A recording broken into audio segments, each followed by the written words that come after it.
నమస్కారం దూరదర్శన్ వార్తలకు స్వాగతం నేను వినతి కరోనాను నియంత్రించేందుకు ప్రతి ఒక్కరూ మాస్కును తప్పక ధరించాలి ముక్కు నోరు కప్పి ఉంచేలా సరైన పద్ధతిలో మాస్కును ధరించాలి తరచూ చేతులను శుభ్రం చేసుకోవాలి వ్యక్తిగత పరిశుభ్రతను పాటిస్తూ భౌతిక దూరాన్ని తప్పక పాటించాలి అర్హులందరూ వ్యాక్సిన్ వేయించుకోవాలి నిబంధనలు పాటిద్దాం కరోనాని జయిద్దాం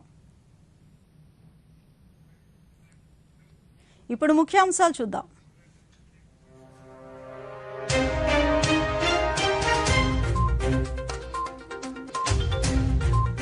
డెన్మార్క్ నుంచి పంపిస్తున్న ప్రధానమంత్రి నరేంద్ర మోదీ కోపెన్హాగన్ లో జరుగుతున్న రెండవ భారత్ నార్డిక్ సమ్మిట్ సందర్భంగా స్వీడన్ ప్రధాని మగ్దలినా ఆండర్సన్ తో సమావేశమయ్యారు ఇద్దరు నేతల మధ్య ఇదే తొలి సమావేశం విశేషం భారత్ స్వీడన్లు ఉమ్మడి విలువలు బలమైన వ్యాపారం పెట్టుబడి ప్రపంచ శాంతి భద్రత అభివృద్ధికి సంబంధించి దీర్ఘకాలంగా సన్నిహిత సంబంధాలు ఉన్నాయి ఈ రోజు జరిగిన సమావేశంలో ఇరువురు నేతలు ద్వైపాక్షిక భాగస్వామ్యంలో సాధించిన పురోగతిని సమీక్షించారు 2019 సెప్టెంబర్లో యుఎన్ క్లైమేట్ యాక్షన్ సమ్మిట్లో పరిశ్రమల మార్పుపై లీడర్షిప్ గ్రూప్ ని ఏర్పాటు చేయడానికి భారతదేశం స్వీడన్ జాయింట్ గ్లోబల్ ఇనిషియేటివ్ ప్రపంచంలోని అత్యంత భారీ గ్రీన్ హౌస్ వాయువులను విడుదల చేసే పరిశ్రమలను తక్కువ కార్బన్ ఆర్థిక వ్యవస్థ వైపు నడిపించడంలో సహాయపడింది దీని సభ్యత్వం ఇప్పుడు 16 దేశాలు 19 కంపెనీలతో 35కు పెరిగింది లీగ్ ఐటీ చొరవ సాధించిన పురోగతిపై వారు సంతృప్తి వ్యక్తం చేశారు innovation climate technology climate action green hydrogen space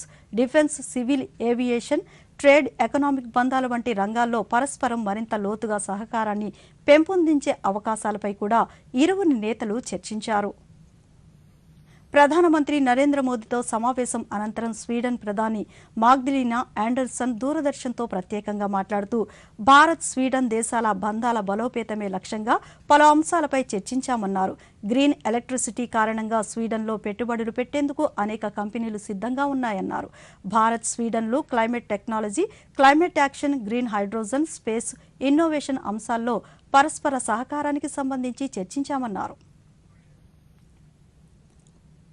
Yes, of course, we were discussing the very strong bilateral cooperation that we do have between Sweden and India. I was very happy to be able to have this meeting with Prime Minister Modi. And we have many Swedish companies that are producing products in India. It's an excellent country for production. And of course, we would like to have an even deeper cooperation, not at least in the area of climate change and environment. And I understand it's very hot in India right now. So that's just another reason why we have to speed up the green investments and make this green transition. What I think what we see right now in Sweden is that many companies want to invest in Sweden because we have a green energy mix. We have lots of green electricity, and that's why they want to put their production in Sweden. So it's creating a lot of jobs in Sweden right now. And I think in the future, companies that are going to invest in production, then they want to make sure that they can have green electricity to produce their products. So I think this is really the right way forward to get growth and jobs for all. I think we cooperate very closely between the Nordic countries and do that together with India. I think is a great potential. It will create jobs, but it is also necessary. We only have one planet. There is no planet B.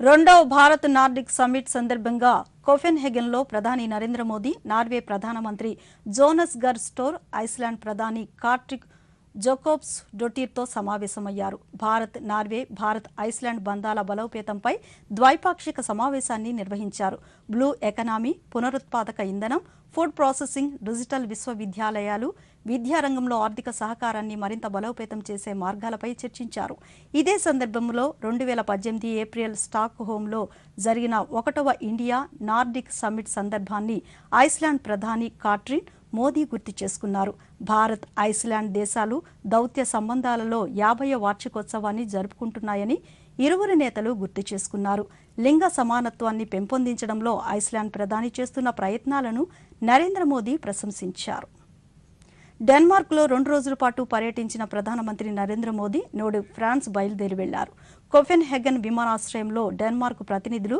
ప్రధాని మోదీకి వీడ్కోలు పలికారు భారత వాయుసేన ప్రత్యేక విమానంలో Modi Denmark ప్రతినిధులకు అభివాదం చేస్తూ ఫ్రాన్స్కు బయలుదేరి వెళ్లారు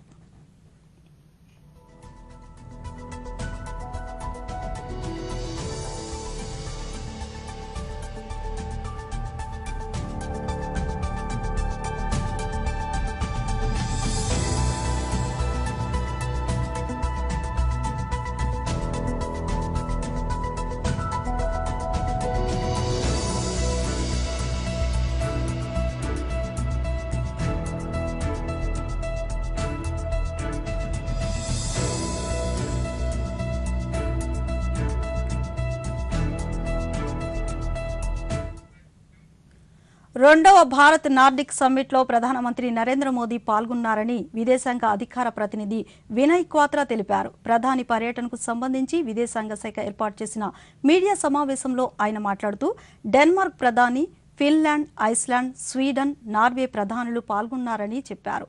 వీరితో ప్రధాని ద్వైపాక్షిక చర్చలు జరిపారన్నారు.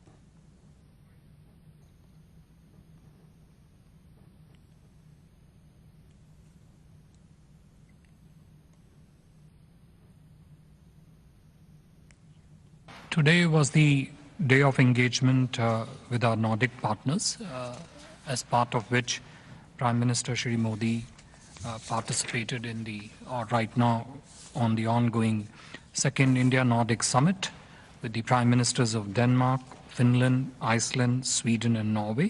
Prior to the summit, Prime Minister also held bilateral summit meetings with his counterparts from Finland, Iceland, Sweden and Norway. What I would try and do is briefly capture the substance of conversations, first with his counterparts from the four countries that I mentioned, Finland, Iceland, Sweden and Norway, and thereafter go to the important elements of cooperative partnership that was discussed as part of the second India-Nordic Summit. Prime Minister Shri Modi's second meeting was with his counterpart from Sweden, where the principal focus of discussion and cooperation was one on clean technology and sustainable solutions. His next meeting was with the Prime Minister of Iceland. This year, India and Iceland are celebrating the 50th anniversary of our bilateral relations. Discussions between the two leaders focused on cooperation in the field of geothermal energy. His next and last bilateral summit meeting was with the Prime Minister of Finland, where the focus of conversation was to build on the existing strength which India and Finland have achieved in the entire ecosystem of digital partnership. భారత్లో ప్రకృతి విపత్తులను సమర్థవంతంగా ఎదుర్కొనేలా మౌలిక సదుపాయాల కల్పన చేపట్టినట్లు ప్రధానమంత్రి నరేంద్ర మోదీ అన్నారు. 4వ అంతర్జాతీయ డిజాస్టర్ రెసిలియన్ ఇన్ఫ్రాస్ట్రక్చర్ కాన్ఫరెన్స్లో ప్రధాని వర్చువల్ విధానంలో ప్రసంగించారు. భారత్లో విద్య, వైద్యం, తాగునీరు, విద్యుత్ సరఫరా తదితర కనీస అవసరాల కోసం ఏర్పాటు చేసే మౌలిక సదుపాయాలన్నీ పర్యావరణ హితంగా ప్రకృతి విపత్తులు తట్టుకునే విధంగా రూపొందిస్తున్నామన్నారు. కాప్ 26 నిర్ణయాలకు అనుగుణంగా 2027 నాటికి నెట్ జీరోకి తీసుకువచ్చేందుకు కృషి చేస్తున్నామన్నారు.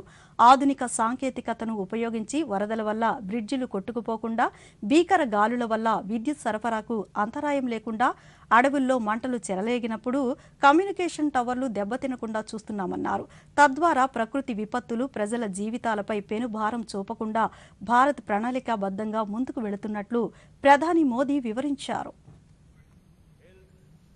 From drinking water to sanitation, from electricity to transport and much more.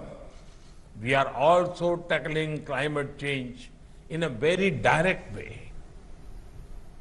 That is why at COP26 we have committed to attain net zero by 2070 in parallel with our developmental efforts. The challenge before us is quite clear. With modern technology and knowledge at our disposal, can we create resilient infrastructure that is built to last? To make our future resilient, we have to work towards a resilient infrastructure transition, which is the primary focus of this conference. If we make infrastructure resilient, we prevent disasters not only for ourselves but for many future generations. It is a shared dream, a shared vision that we can and we must translate into reality. In the short time of 2.5 years, the CDRI has taken important initiatives and made valuable contributions. CDRIs work on strengthening the resilience of power system has already benefited communities in coastal India by reducing the duration of power disruption during cyclones. As this work progresses to the next phase, it can be scaled up to benefit over 130 million people who are exposed to tropical cyclones every year. It has the potential to contribute to the resilience of global connectivity. The global assessment of disaster resilience of infrastructure system that is being led by CDRI will help create global knowledge that would be immensely valuable. విద్యుత్ శాఖపై ముఖ్యమంత్రి జగన్మోహన్ రెడ్డి అధికారులతో సమీక్ష సమావేశాన్ని నిర్వహించారు. Tadepalli camp కార్యాలయంలో జరిగిన ఈ సమావేశంలో విద్యుత్ డిమాండ్, సప్లై, పూర్తి చేయాల్సిన ప్రాజెక్టులు, భవిష్యత్తులో చేపట్టనున్న ప్రాజెక్టులు తదితర అంశాలను చర్చించారు. ఈ సందర్భంగా ముఖ్యమంత్రి మాట్లాడుతూ బొగ్గు కొనుగోలులో ప్రణాళికాబద్ధంగా ముందుకు సాగాలన్నారు. పారిశ్రామిక రంగానికి నిరంతర విద్యుత్ సరఫరాపై చర్యలు తీసుకోవాలని సూచించారు. దేశవ్యాప్తంగా నెలకొన్న బొగ్గు సరఫరా సంక్షోభం, విద్యుత్ ఉత్పత్తి రంగంపై పడ్డ ప్రభావం తదితర అంశాలను అధికారులు ముఖ్యమంత్రికి వివరించారు. సెకీతో ఒప్పందం కారణంగా సుమారు 45 మిలియన్ యూనిట్లు రాష్ట్రానికి దశలవారీగా అందుబాటులో వస్తోందని, 3 సంవత్సరాల్లో మొత్తం 3 దశల్లో అందుబాటులోకి సెకీ విద్యుత్ వస్తుందన్నారు. 2023 చివరి నాటికి మొదటి దశలో సుమారు 18 మిలియన్ యూనిట్లు, రెండో దశలో సుమారు 18 మిలియన్ యూనిట్లు, మూడో దశలో సుమారు 9 మిలియన్ యూనిట్లు విద్యుత్ అందుబాటులోకి వస్తుందని ముఖ్యమంత్రి పేర్కొన్నారు. దీంతో పాటు రాష్ట్రంలో కృష్ణపట్నంలో కొత్తగా 800 మెగావాట్లు, వీటీపీఎస్లో కొత్తగా 800 మెగావాట్ల థర్మల్ విద్యుత్ యూనిట్లు అందుబాటులోకి వస్తున్నాయని పేర్కొన్నారు. ముఖ్యమంత్రి జగన్మోహన్ రెడ్డి రేపు తిరుపతిలో పర్యటించనున్నారు. రేపు ఉదయం తాడేపల్లి నివాసం నుంచి బయలుదేరి Tirupati SV veterinary college grounds కు చేరుకుంటారు. యూనివర్సిటీ స్టేడియంలో నిర్వహించే జగనన్న విద్యా దీవెన కార్యక్రమంలో విద్యార్థులు వారి తల్లిదండ్రులతో సంభాషించి బహిరంగ సభలో ప్రసంగిస్తారు. అనంతరం Sri Padmavathi children's multi super speciality హాస్పిటల్కి చేరుకుని టీటీడీ చిన్నపిల్లల ఆసుపత్రి భవన నిర్మాణానికి సంబంధించి భూమి పూజలో పాల్గొంటారు. అక్కడే ఏర్పాటు చేసిన వివిధ కార్యక్రమాల్లో పాల్గొన్న అనంతరం అక్కడి నుంచి టాటా క్యాన్సర్ కేర్ సెంటర్కు చేరుకుని నూతన ఆసుపత్రిని ప్రారంభిస్తారు. ఈ కార్యక్రమాల అనంతరం ముఖ్యమంత్రి రేణుగుంట ఎయిర్పోర్ట్ నుంచి బయలుదేరి తాడేపల్లి నివాసానికి చేరుకుంటారు. ముఖ్యమంత్రి జగన్మోహన్ రెడ్డి అధికారంలోకి వచ్చినప్పటి నుంచి రైతుల సంక్షేమమే లక్ష్యంగా పనిచేస్తున్నారని రాష్ట్ర వ్యవసాయ శాఖ మంత్రి కాకాణి గోవర్ధన్ రెడ్డి అన్నారు. సచివాలయంలో ఈరోజు ఆయన మీడియాతో మాట్లాడుతూ రైతులకు ప్రభుత్వ సేవలను మరింత చేరువ చేస్తూ రైతు భరోసా వ్యవస్థలను ఏర్పాటు చేశారన్నారు. రైతుల కోసం అందుబాటులోకి తీసుకువచ్చిన ఈ కేంద్రాలు తక్కువ కాలంలోనే ఉన్నత స్థాయికి ఎదగడమే కాక ఐక్యరాజ్య సమితికి అనుబంధంగా ఉన్న ఫుడ్ అండ్ అగ్రికల్చర్ ఆర్గనైజేషన్కు సంబంధించి ప్రతిష్టాత్మకమైన ఛాంపియన్ అవార్డుకు ఈరోజు నామినేట్ అయినట్లు చెప్పారు. ఈరోజు రైతు భరోసా కేంద్రాలని పరిచయం చేయడం జరిగింది. రైతులకు సంబంధించి ప్రారంభించినటువంటి రైతు భరోసా కేంద్రాలు అనతి కాలంలోనే దాదాపు 2 సంవత్సరాల కాలంలోనే ఉన్నతమైనటువంటి స్థాయికి ఎదగడమే కాకుండా ఐక్యరాజ్య సమితికి అనుబంధ సంస్థగా ఉన్నటువంటి FAO ఫుడ్ అండ్ అగ్రికల్చర్ ఆర్గనైజేషన్కి సంబంధించి ప్రతిష్టాత్మకమైనటువంటి ఛాంపియన్ అవార్డుకి ఈరోజు నామినేట్ కావడం జరిగింది. దేశం తరఫున కేంద్ర ప్రభుత్వం ప్రతిపాదించినటువంటి 6 అవార్డుల్లో ఈరోజు నామినేట్ చేసినటువంటి 6 అవార్డులకు సంబంధించి వైఎస్ఆర్ రైతు భరోసా కేంద్రాలు ఒకటి కావడం అనేటువంటిది గర్వించదగినటువంటి పరిణామం. దాదాపుగా ఈరోజు పంపించినటువంటి 6 ఎంపిక చేసినటువంటి 6 కూడా నామినేట్ చేసినటువంటివి కేంద్ర ప్రభుత్వం 4 పరిశోధనలకు సంబంధించి పంపిస్తే, ఒరిస్సాకు సంబంధించి వాటర్ షెడ్ కార్యక్రమానికి సంబంధించి ఒకటి పంపిస్తే, ఈరోజు మన రాష్ట్రానికి సంబంధించి నూతన వ్యవస్థలో భాగమైనటువంటి ఆర్బీకేని ఈరోజు కేంద్ర ప్రభుత్వం నామినేట్ చేసి పంపించడం జరిగింది. నిజంగా సంతోషించాల్సినటువంటి విషయం. మన రైతు భరోసా కేంద్రాలు అంతర్జాతీయ స్థాయికి ఎదగడం అనేటువంటిది ఈరోజు నిజంగా ఆహ్వానించదగినటువంటి పరిణామం. సాంఘిక సంక్షేమ గురుకులకు సంబంధించి 5వ తరగతి ఇంటర్మీడియట్ ప్రవేశ పరీక్షా ఫలితాలను సాంఘిక సంక్షేమ శాఖ మంత్రి మేరుగ నాగార్జున ఈరోజు సచివాలయంలో ఆన్లైన్లతో పాటు సీడీలను విడుదల చేశారు. ఈ సందర్భంగా మంత్రి మాట్లాడుతూ 5వ తరగతిలో 14,940 సీట్లు అందుబాటులో ఉన్నాయని, 61,670 మంది ఆన్లైన్లో దరఖాస్తులు చేసుకున్నారని, 49,890 మంది పరీక్షలకు హాజరయ్యారన్నారు. ఇంటర్మీడియట్కు సంబంధించి 13,560 సీట్లు అందుబాటులో ఉన్నాయని, 42,831 మంది విద్యార్థులు దరఖాస్తు చేసుకోగా 37,492 మంది పరీక్షలు రాశారని మంత్రి వివరించారు.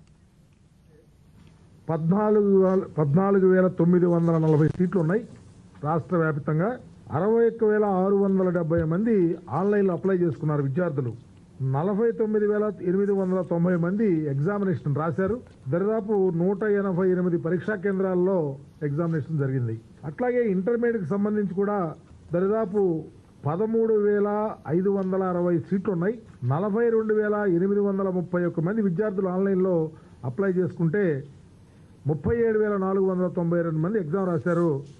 దరిదాపు 87.53% 185 పరీక్షా కేంద్రాల్లో ఎగ్జామినేషన్ రాశారు. వాటన్నిటికి సంబంధించి ఇప్పుడు దాన్ని రిలీజ్ చేయడం జరిగింది. ఇదివరకటి అడ్మిషన్స్లో కానీ మున్నెన్నడూ లేని విధంగా 40,000 మంది స్టూడెంట్స్ మ్యాక్సిమం ఎగ్జామినేషన్ రాయటానికి ముందుకు వచ్చేవాళ్ళు. ఈరోజు అలా కాకుండా దరిదాపు 61,000 పైగా స్టూడెంట్స్ వచ్చి ఈరోజు ఎగ్జామ్ రాయటానికి ముందుకు వచ్చిన పరిస్థితి కనిపిస్తూ ఉంది. దీనికి కారణం రాష్ట్ర ముఖ్యమంత్రి గారు విద్య మీద, పేదల పిల్లల యొక్క చదువు విషయంలో, వాళ్ళ ఆరోగ్యం విషయంలో, వాళ్ళ యొక్క ఎదుగుదల విషయంలో తీసుకున్నటువంటి నిర్ణయాలే ఈరోజు 40 నుంచి 60 వేలకు విద్యార్థుల ఎగ్జామినేషన్ రాయటానికి వచ్చినటువంటి అవకాశంగా కూడా నేను తెలియపరుస్తాను. రాష్ట్రంలో విద్యుత్ ఛార్జీల పెంపు భారం ప్రజలపై నెట్టి రాష్ట్రాన్ని చీకట్లోకి నెట్టారని పేర్కొంటూ ప్రజలను చైతన్యం చేసేలా తెలుగుదేశం పార్టీ ఆధ్వర్యంలో నిర్వహిస్తున్న బాదుడే బాదుడు కార్యక్రమం ఈ రోజు శ్రీకాకుళం జిల్లాలో ప్రారంభమైంది.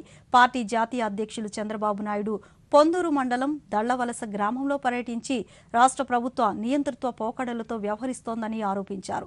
రాష్ట్రాన్ని అప్పుల ఆంధ్రప్రదేశ్గా మార్చిన ఘనత జగన్మోహన్ రెడ్డికే దక్కుతుందని అన్నారు. సంక్షేమ పథకాల పేరుతో ప్రజాధనాన్ని దుర్వినియోగం చేస్తూ ప్రభుత్వ వ్యవస్థను నిర్వీర్యం చేశారని ఆరోపించారు.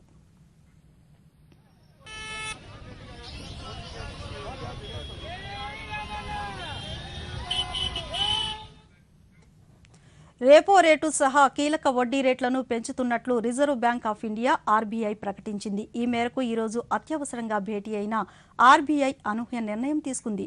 రెపో రేటును 40 బేసిస్ పాయింట్లు తీసుకొచ్చినట్లు గవర్నర్ శక్తికాంత దాస్ ముంబైలో ప్రకటించారు. దీంతో రెపో రేటు 4.40% చేరింది. పెంచిన రేటు తక్షణమే అమల్లోకి వస్తుందని ఆయన వెల్లడించారు.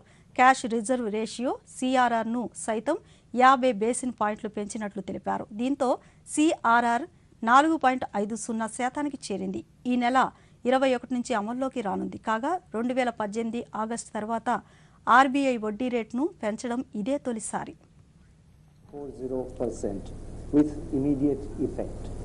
Consequently, the standing deposit facility rate stands adjusted to 4.15% and the marginal standing facility rate and bank rate to 4.65%. The MPC also decided to unanimously remain accommodative while focusing on withdrawal of accommodation to ensure that inflation remains within the target going forward while supporting growth. Globally, inflation is rising alarmingly and spreading fast. Geopolitical tensions are ratcheting up inflation to their highest levels in the last 3 to 4 decades in major economies while moderating external demand. Chittoor జిల్లాలో intermediate పరీక్షల కోసం అన్ని ఏర్పాట్లు పూర్తి చేశామని చిత్తూరు జిల్లా intermediate విద్యాశాఖ అధికారి శ్రీనివాసులు రెడ్డి తెలిపారు. ఈ నెల 6వ తేదీ నుంచి జరగనున్న పరీక్షలకు జిల్లాలో మొత్తం 52 సెంటర్లు ఏర్పాటు చేశారని ఆయన దూరదర్శన్కు వివరించారు. మొత్తం 31,344 మంది పరీక్షలకు హాజరవుతున్నట్లు తెలిపారు.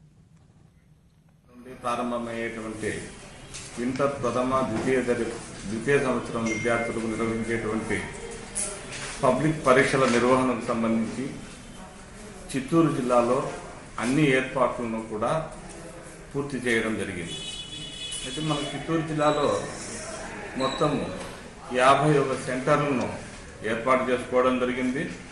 ఇందులో మొదటి సంవత్సరము విద్యార్థులు జనరల్ అండ్ వొకేషనల్ 16,419 మంది విద్యార్థులు, second year general and vocational 14,925 మంది విద్యార్థులు, మొత్తం 31,344 మంది విద్యార్థులు పరీక్షలకు హాజరవుతూ ఉన్నారు. అయితే ఇక్కడ ఈ పరీక్షల నిర్వహణ అన్ని కళాశాలల్లో కూడా సీసీ కెమెరాల యొక్క నిఘాతోనే పరీక్షలు అనేటువంటివి నిర్వహించడం జరుగుతూ ఉంది. అంతేకాకుండా ముఖ్యంగా పరీక్షా కేంద్రాలను రిస్ట్రిక్టెడ్ సెల్ ఫోన్స్ జోన్గా మేము ఏర్పాటు చేస్తూ ఉన్నాం. ఎందుకంటే ఒక సిఎస్ చీఫ్ సూపరింటెండెంట్ దగ్గర తప్ప తక్కినటువంటి ఇన్విజిలేటర్స్ కానీ ఇతర డిఓ కానీ ఎవరి దగ్గర కూడా సెల్ ఫోన్స్ అనేటువంటివి సెంటర్లో అలో చేయం. ఇటీవల కాలంలో ఈశాన్య ప్రాంతంలో శాంతి వేగవంతమైన అభివృద్ధి కోసం కేంద్ర రాష్ట్ర ప్రభుత్వాలు సంయుక్తంగా కృషి చేస్తున్నాయని రాష్ట్రపతి రామ్నాథ్ కోవింద్ పేర్కొన్నారు. ఈ ఉదయం అస్సాంలోని తముల్పూర్ జిల్లాలో జరిగిన బోడో సాహిత్య సభ ముగింపు కార్యక్రమంలో రాష్ట్రపతి పాల్గొన్నారు. ఈ సందర్భంగా ఆయన మాట్లాడుతూ భాషా సాహిత్యం ప్రజలను కలుపుతున్నాయన్నారు. బోడో భాషాభివృద్ధి ప్రచారం కోసం బోడో సాహిత్య సభ చేస్తున్న ప్రయత్నాన్ని ఆయన అభినందించారు. ఈ భాషలో समाज हितानिकी एन्नो रचनलु इप्पटिके वच्चायन्नारु। और इस सम्मेलन में जो आप लोग आए हैं, आने वालों का अभी तांता लगा हुआ है। मैं बाएं तरफ अपने देख रहा था कि अभी भी लोग आ रहे हैं और मुझे लगता है कि जाने वाले कम है, आने वाले अधिक है। एक चीज मैंने और ऑब्जर्व की, बाएं हाथ पर जो बैरिकेड्स लगे हुए हैं, प्रातः जब कार्यक्रम शुरू हुआ तो बैरिकेड्स के बीच में बैरिकेड से आगे हट करके बहुत सारा गैप था और पश्चात में देखता गया कि लोग आते गए और विशेष करके हमारी बहनों बेटियों में इतना उत्साह दिखा कि उनको जो हमारे वॉलंटियर्स थे उन्होंने बैरिकेड्स को क्रॉस करके उन हमारी बहनों और बेटियों को आगे बिठाया। ये एक అంతర్జాతీయ మిశ్రమ సంకేతాల మధ్య ఈ ఉదయం ఫ్లాట్ గా ప్రారంభమైన దేశీయ స్టాక్ మార్కెట్ సూచీలు చివరకు భారీ నష్టాలతో ట్రేడింగ్ ను ముగించాయి.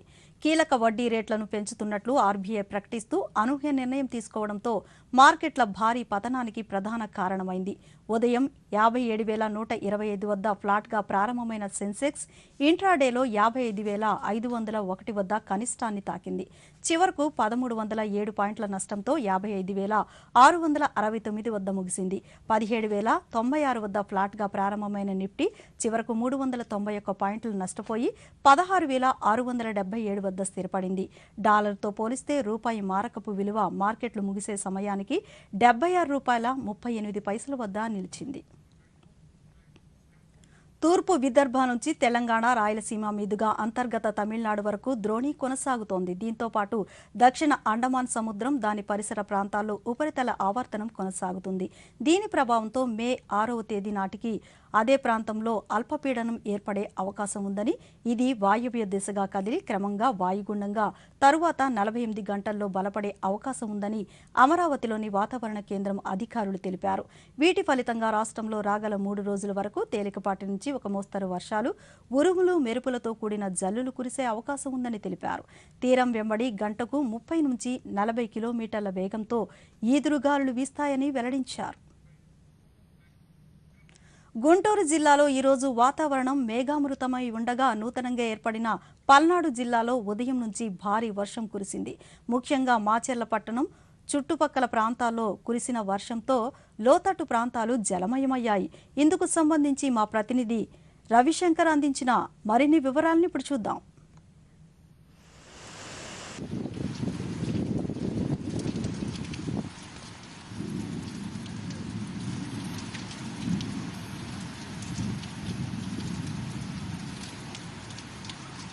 గుంటూరు జిల్లాలో ఏసియాలోనే పెద్దదైన మిర్చార్లో ఇప్పుడు మనం ఉన్నాము. ఈ రోజు ఉదయం నుంచి కూడా వర్షాలు పడతాయని హెచ్చరికలు వస్తున్న నేపథ్యంలో ఇక్కడ ఆరబెట్టిన మిర్చిపై కూడా వీళ్ళందరూ టార్పాలిన్లు అవి కప్పి వాటిని సేవ్ చేసుకోవడానికి ట్రై చేస్తున్నారు. దాదాపు 41 డిగ్రీలు వేడికి గురైన జనాలందరూ కూడా ఈరోజు మేఘావృతమైన వాతావరణం నేపథ్యంలో కొంత చల్లబడ్డారని చెప్పవచ్చు. ముఖ్యంగా గుంటూరు జిల్లాలో చూసుకుంటే కనుక ఉదయం నుంచి కూడా వాతావరణం చాలా మేఘావృతంగా ఉండి ఆహ్లాదకరమైన పరిస్థితులు ఇక్కడ నెలకొన్నాయి. అయితే నూతనంగా ఏర్పడిన పల్నాడు జిల్లా పరిస్థితి చూస్తే ముఖ్యంగా మాచర్ల ఆ చుట్టుపక్కల ప్రాంతాల్లో భారీ వర్షాలు ఉదయం నుంచి పట్టడం జరుగుతోంది. దీని కారణంగా ఆ చుట్టుపక్కల ప్రాంతాల్లో ఉన్న మిర్చి, అలాగే పత్తి, వేరుశనగ లాంటి పంటలు నీట మునిగాయి. ముఖ్యంగా కళ్ళాల్లో ఉన్న వరి లాంటి పంటలను చూసుకుంటే రైతులకు ఎంతో ఎక్కువగా నష్టం కలిగిందని చెప్పవచ్చు. అలాగే ఈరోజు ఉదయం నుంచి కూడా వాతావరణ హెచ్చరికల కేంద్రం ఉరుములు మెరుపులు కూడిన వర్షాలతో పాటుగా పిడుగుపాట్లు కూడా ఉంటాయి. ముఖ్యంగా పల్నాడు ప్రాంతంలో ఈ పిడుగుపాట్లు ఎక్కువగా ఉంటాయని చెప్పి ఎంతో వివరంగా హెచ్చరికలు జారీ చేస్తుంది. ఈ నేపథ్యంలో చూసుకుంటే మాచర్ల దగ్గరలో ఉన్న కంభంపాడు ప్రాంతంలో 15 సంవత్సరాల ఒక వ్యక్తి కూడా ఈ పిడుగుపాటు వల్ల మృతి చెందడం జరిగింది. రంజాన్ రోజు చూసుకుంటే దాదాపు 41 డిగ్రీల ఉష్ణోగ్రతతో ప్రజలందరూ అల్లాడిపోయిన పరిస్థితులు ఉన్నాయి. అలాగే నిన్న చూసుకుంటే కనుక 39 డిగ్రీలు, ఇవాళ ఇంకొంచెం మేర చల్లబడదని చెప్పవచ్చు. అయితే రానున్న కాలంలో ముఖ్యంగా ఈ మే నెల వరకు ఎక్కువ ఉష్ణోగ్రతలు ఉంటాయని వాతావరణ శాఖ హెచ్చరికలు చేస్తున్న నేపథ్యంలో ప్రజలందరూ అప్రమత్తంగా ఉండాల్సిన అవసరం ఎంతైనా ఉందని చెప్పవచ్చు. రవిశంకర్, దూరదర్శన్ న్యూస్, గుంటూరు. తిరుపతి నగరంలో భారీ వర్షం పడుతుంది. ఒక్కసారిగా ఈదురు గాలులతో ఉరుములు మెరుపులతో కూడిన వర్షం పడుతుంది. ఎండవేడిమితో అల్లాడిపోతున్న నగర ప్రజలు ఒక్కసారిగా వర్షం పడడంతో ఊపిరి పీల్చుకున్నారు.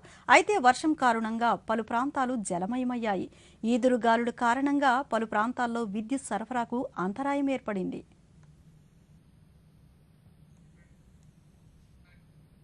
కరోనాను నియంత్రించేందుకు ప్రతి ఒక్కరూ మాస్కును తప్పక ధరించాలి. ముక్కు, నోరు కప్పి ఉంచేలా సరైన పద్ధతిలో మాస్కును ధరించాలి.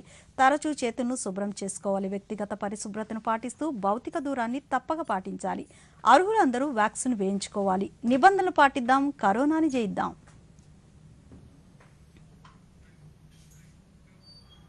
ఈ వార్తలు ఇంతటితో సమాప్తం. నమస్కారం.